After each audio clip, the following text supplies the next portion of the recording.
Hey friends, it's me, Lauren B. I just wanted to pop in and share my latest lentil soup recipe. I'm kidding. Of course. There are issues with the on-brand podcast that I need to address here. And though a video response seems dramatic to me, and this has all been humiliating, I wanted to show up exactly how I do every week.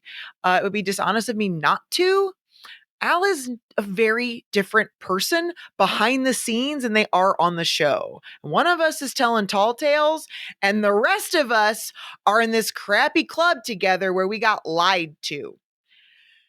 And you're going to hear about behavior that might sound out of character for Al to you. I assure you, I am not telling you anything I can't back up with receipts. The same receipts Al has also. I do want to answer all the questions you have, like all the bacon and eggs you have. I want to answer all the questions you have for me. I'm not sure how to do that, so I'm going to try to say my piece and address what I've seen so far.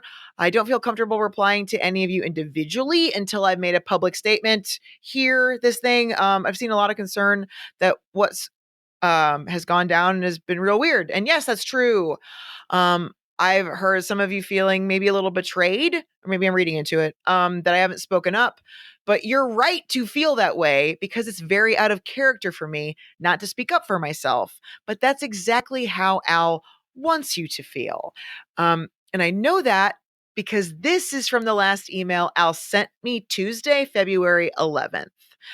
Quote, if I'm forced to seek legal counsel in regard to your behavior towards me, the on-brand the show, or the audience of said show, as well as statements made about me, the on-brand the show, or the audience of said show, then I will do so. Do not contact me again. Any further attempts at communications from you or others on your behalf will be treated as harassment. And that email stated, final response.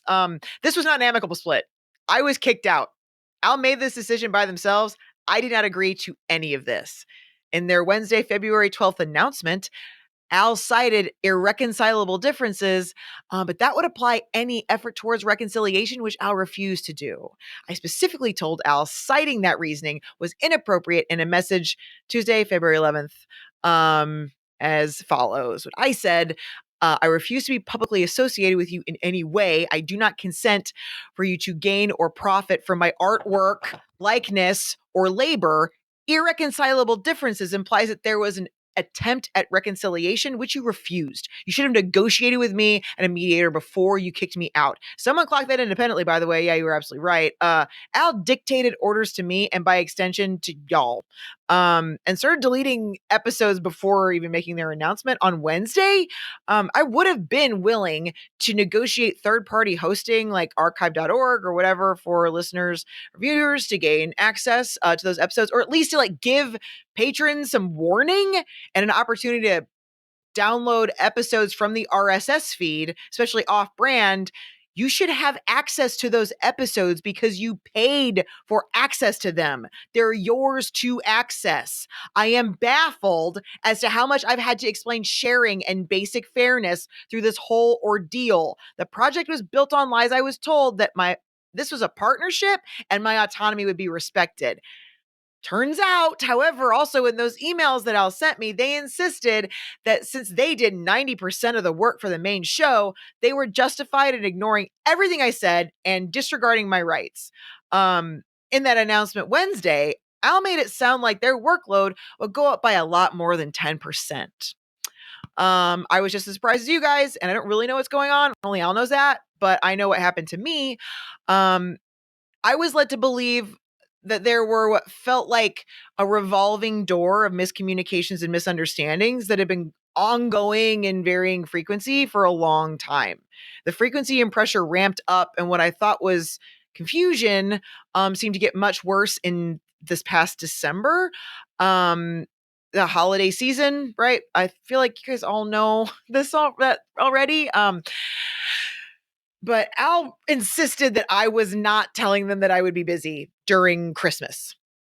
And kept sending me messages during those times that I made clear I was slammed busy. They were very confusing to me. Regardless of the intent, that behavior was abusive.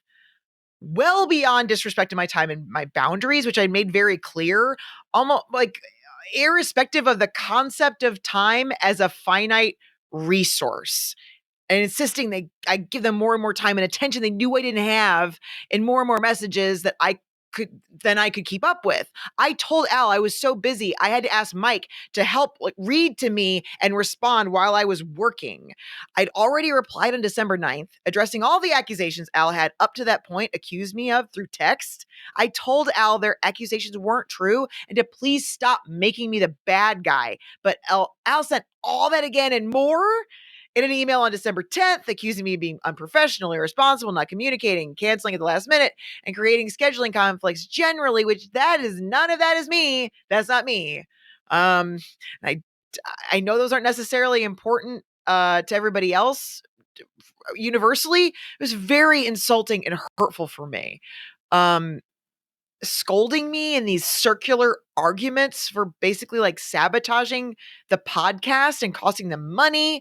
And that new email was way more than I could address, even with Mike's help, which I communicated to Al. They knew how busy I was. I explained the delays were not personal. I checked in regularly to make sure they knew I wasn't ignoring them. I wanted to be sensitive to Al's holiday time with their family. And every time Al requested that I delay sending them my response email because they were concerned they'd be distracted, I respected that. Al insisted proof of everything they were accusing me of was in our messages, but I just hadn't looked. After the holidays, when I had time, I took over 2 weeks of work to compile my reply. I went to the dates, times, events, sources, everything, and I included all of it. I did that work because I knew I didn't cause the problems Al was accusing me of, and some of the claims never happened at all. I didn't want to invalidate Al's feelings because feelings are real regardless of the cause. I wanted to show that I wasn't the cause, but hopefully add enough support so the cause can be identified and resolved, or at least parse out where I am the cause and fix the problem. I had to correct so much of the record with direct evidence that the PDF ended up being 200 pages composed of searchable transcripts that I had to type up myself of our messages and reference all in one place. Al didn't have to read all of it because they wrote at least half of it themselves already. And I included reiteration of what I said many times for over a year. It seemed relevant because I was sick of repeating myself on and off the show. I know that all regular listeners would recognize what I was saying. None of this is new information. I had to give voice to the abuse I was experiencing, regardless of the intent, and I was asking for harmful treatment to stop. I agree with them. We needed to keep records so we could avoid this in the future. I didn't give Al a time limit. I offered to answer questions. I told them they could share the document with a link in full, not in part. But I felt like something serious was going on, and I wanted to encourage Al to seek outside options for accountability. I offered to pursue third-party mediation if Al felt I was being unfair so they would be protected. Until I got a response from Al, I refused to ascribe malice, and in retrospect, I know it's the right thing to do, but I feel like a fool. So Al requested I send this reply after we recorded the last off-brand episode on Friday, February 7th.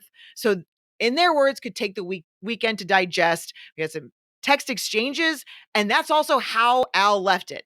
Digest over the weekend. On Saturday, February 8th, around 5:15, I received a Gmail notification that my password was changed and our calendar disappeared. And then I got an email from Al at 7:04 terminating our professional relationship. I was already locked out before I received that email. Al didn't listen to me, refused to acknowledge fault or accept responsibility, or even just accept accommodation, and using their own rubric to justify continuing violating my consent. And consent has been a problem. Al offered to let me say goodbye on the podcast as long as it was quote unquote neutral. Again, Al is insisting on controlling the narrative. This video and post, I'm asking, is the extent of the power I have in this situation. And they might try to pursue legal action. I am sick of getting painted like I'm some irrational, unreasonable harpy who rambles for no reason. How dare you? I'm a perfectly rational, reasonable harpy, pretty severe ADHD, who's smart and has valuable things to say. And if you don't like something I said, find a link and a timestamp when I could have done something about it. Ask yourself if it's irrelevant or nonsensical. Why didn't Al edit it out? Sincerely, I have wanted to say this for such a long time. To those of you mentioning I make too many ums and uhs, that I talk too long. I agree. I've agreed the whole time. I told Al from the jump, I'm no good at talking short and I need help editing, but I could learn. And they just kept telling me, oh, I wouldn't worry about it over and over and over until I stopped asking. That's what a podcast sounds like when it's unedited, except Al gets to read from a script. Al has 100% of the finished product by choice, and ethics are crucial in a space like this. Al knows exactly what they were doing making this show with me, which didn't start this way, but it got this way pretty quick. Every time I made a point based on my real life experiences, my moral compass, sometimes stuff I did not do correctly the first time, and then I had to learn a lesson down the road. And I got to the good part. I'll agree with me calling it the moral or ethical stance of the podcast. Notice how that never really went the other way. I thought I was getting through to someone who did not act the same behind the scenes as they did public facing. I was dead wrong. In reality, they were co-opting my experiences and my values. I keep finding myself having to explain basic human decency. It's not superior. It's a baseline. It's also not my standard. I didn't hold out on my standard. I was asking just for consistency, for Al's own standards they set for themselves on the podcast. Some of y'all are acting like behaving ethically is like going in for a bone marrow transplant. Literally every one of you watching this video signed a legally binding ethical code of conduct in the terms of service on this website to watch me right now. There's a code of conduct for the subreddit. Y'all signed codes of conduct for work, MetroCard, Adventure Car, going on the subway, code of conduct. All of those are far more enforceable than the Creator Accountability Network, which is a voluntary organization. And if you were misled or misinformed about me, you need to take that up with whoever misinformed you, because you're still accountable, even if you're online and even if you're anonymous, for what you choose to say and how you choose to act all the time. That's you. The internet made it too easy to lie to protect your ego, and it's made some of you act like you lost your freaking minds. Speaking of, Mike has gone through all of this with me every step of the way, and they have every right, both as my partner and as a dedicated listener of the podcast, to speak to their own experience as well as to mine. Mike has been in some level of contact with Al even before me, because he also applied for the host position. So Al has had Mike's Google form response with their Reddit handle, contact info before Al had mine. However, also a friend of ours went to Mike's Reddit profile and then saw they made posts about Chicago and back pain and were like, yep, that's Mike. And Al's referenced Mike's Reddit post on the show. So there's some kind of proxy sock puppet activity in the subreddit and comment sections, because threads keep disappearing and reappearing or blocking and unblocking. So Mike is being accused of duplicitous intent, and whomever might be obfuscating their own personal connections or biases seem to fit the pattern Al themselves has described to me in the past. Al has gotten a private message that was unequivocally rude, legitimately, there were several messages, they're all kind of the same. Unequivocally rude consisted of an insult and a legitimate question about something Al said in an episode where they obviously felt hurt by, but they said it in a crappy way. That's absolutely true. What stuck out to me is the intent and motives Al read into the comment that were not they weren't present in the text. Al could have blocked them at any time or replied to them. So June 15th, 2024, some excerpts from Al's text, but I'll include the context and video description for full transparency. So Al goes on to say, to tell that person knock it on the head or the police are getting involved, but it's tricky to know whether it'll just exacerbate it through more anonymous means. I think it being the person, but also the situation. And I said, police? That's nuts. Al insists reporting harassment to the police would be an appropriate step. And they go on to say, sure, I could block him. But again, we get back to the potential of him doing the same thing, but anonymously, at which point I have zero recourse until he gets bored. Then Al goes on to read into this as like a threat of personal attack or that their family could be targeted. All of that was an extreme leap in logic to me. And following up on August 1st, 2024, the same guy comments publicly on Al's Facebook wall, I guess, and Al blocks him, but tells me I'll be keeping an eye out for some of the same language in other spaces, and you should too. To an insult and a question. So per Al's instructions, we should all be paying attention to who's saying what in Reddit comments and elsewhere.